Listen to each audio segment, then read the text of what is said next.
pagi semua. Apa kabar hari ini? Mudah-mudahan keadaan hatinya cerah ya. Dan tadi pagi Mami bangun lebih awal karena berencana ingin ke pasar pagi-pagi sebelum suami berangkat kerja. Jadi selama corona ini suami rajin sekali antar Mami pergi ke pasar dan nungguin Mami sampai selesai belanja. Sebenarnya sih Mami dari semenjak mulai corona selalu belanja online, tetapi karena kita sekarang sudah pindah ke tempat yang baru, ke rumah yang baru, jadi berbeda dengan tempat yang kemarin di Medan, di kota Medan. Kalau sekarang kan 1 jam dari kota Medan, jadi kita belanja nggak nemuin yang namanya belanja online, jadi mau nggak mau harus pergi ke pasar langsung. Dan pagi-pagi Mami belanja seperti biasa, ngisi kulkas karena udah kosong sekali. Beli ayam cukup 1 kilo dan biasanya sih Mami beli banyak macam-macam daging, nggak daging sih ya, ikan gitu ya, atau ganti dengan udang seperti ini cuma beli 15.000. Menunya macam-macam kalau untuk ikannya gitu, jadi bervariasi. Dan biasanya Mami itu belanja nggak tiap minggu, jadi bisa ini bahan untuk 2-3 minggu ke depan gitu ya. Dan ini juga beli ikan hanya 1 kilo, tadi harganya 35.000. Di sini agak mahal juga sih harga-harga ikan.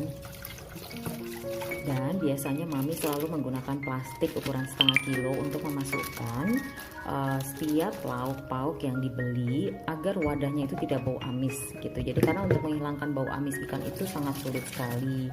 Dan ini juga tempe, beli yang 1000-an yang kecil-kecil, jadi Mami ambil 10 buah, jadi bayarnya 10.000. Dipotongnya kadang-kadang ada yang diiris-iris, ada yang besar-besar, jadi semuanya itu dimasukin ke plastik dan ditaruh di freezer. Karena kan kalau yang di plastik itu jauh lebih cepat menguning, kadang-kadang di kulkas aja hanya tahan 1-2 hari, habis itu dia bau dan nggak enak gitu kan rasanya. Jadi lebih enak yang pakai daun, cuman kadang-kadang kan kita nggak selalu nemuin ada yang daun gitu, selalu setiap saat ada. Jadi selalu udah dipotong-potong langsung dimasukin ke freezer, jadi ketika ingin menggoreng tinggal ambil dan dipastikan itu tetap lebih segar dan rasanya sama. Nah, karena terong, kita nih semuanya suka sama terong, jadi saya suka campur dengan ikan teri Medan. Di video saya sebelumnya ada ya, di perkenalan tuh ya, saya masak itu dan dicampur dengan tahu goreng dan tempe goreng dijadiin satu dan dibalado. Dan beli cabai juga selalu 3 macam, cabai setan, cabai keriting, dan juga beli cabai rawit. Saya belinya nggak pernah melebihi banyak-banyak gitu. Paling cabai keriting tuh 10.000, cabai rawit tuh 5.000, cabai setan juga 5.000. Dan selalu wadahnya saya kasih tisu serta bawang putih 1 siung yang sudah dikupas, dan ini bisa tahan sampai 2 hingga 3 minggu tuh tetap segar sekali. Jadi teman-teman bisa coba tips untuk menyimpan cabai sehingga cabai tetap segar di dalam kulkas. Juga dengan sayur mayur, setelah diiris-iris saya masukkan ke dalam wadah yang memang di bawahnya itu diawasin oleh tisu yang agak tebal. Saran saya sih pilihlah wadah yang betul-betul kedap udara sehingga makanan yang di dalam wadah itu tidak cepat layu.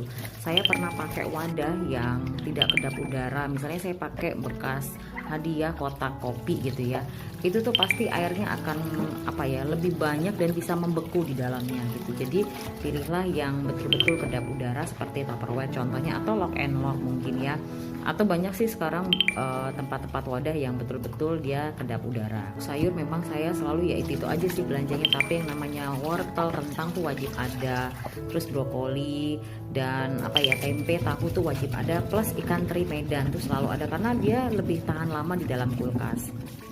Kentang biasanya saya hanya mengeringkan saja lalu dimasukkan ke dalam plastik. Dan ini adalah andaliman, biasanya paling enak banget kalau dibuat sambal karena dia langsung ngegigit gitu di lidah. Ini adalah bumbu masak orang Batak ya. Dan ini juga saya selalu beli yang namanya bumbu jadi.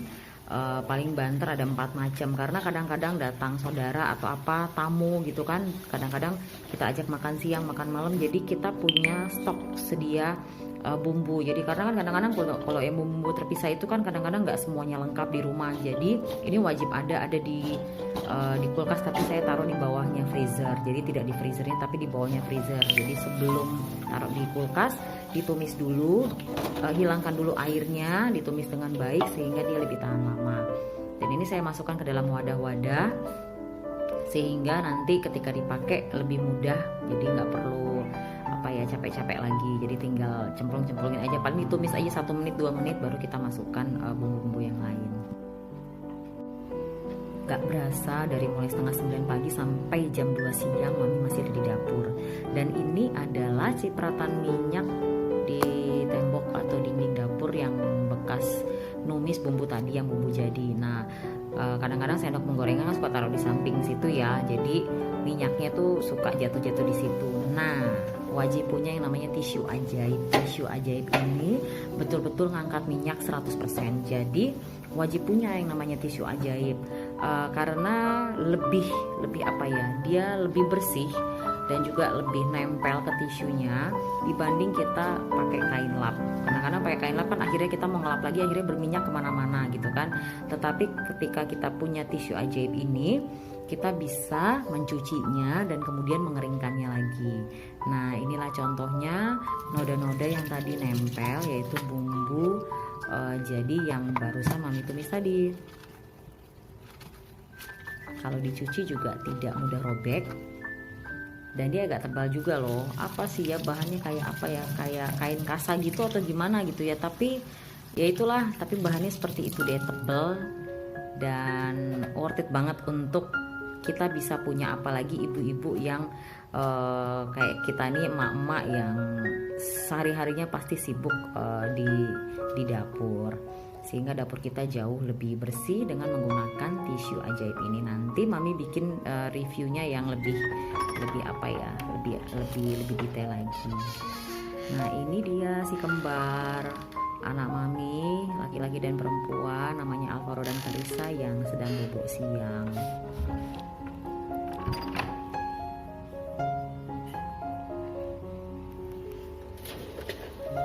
Iseng aja pengen melihat tanaman biar segar mata ya, karena udah lelah sekali. Nyemprot sedikit biar segar daunnya.